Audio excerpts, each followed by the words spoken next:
pencil and start sketching on paper. So,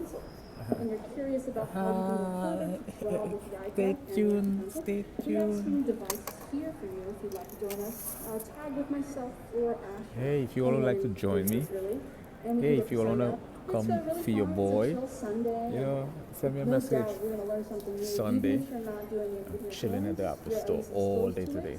But today they have all these classes on how to draw, how to paint, how to sketch, how to use light, how to use dark, how to use shadow, understanding reflection, understanding depth, understanding baseline colors, understanding foundation, understanding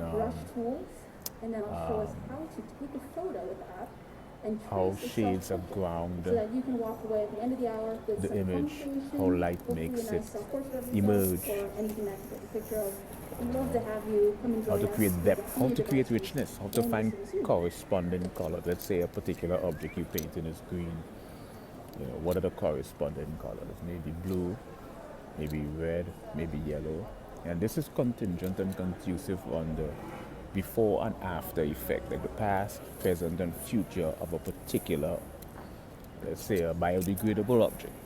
Let's say like an apple or a pear. Things that are biodegradable. Things that are biologically degradable, that have a particular color. Past, present, and future, the corresponding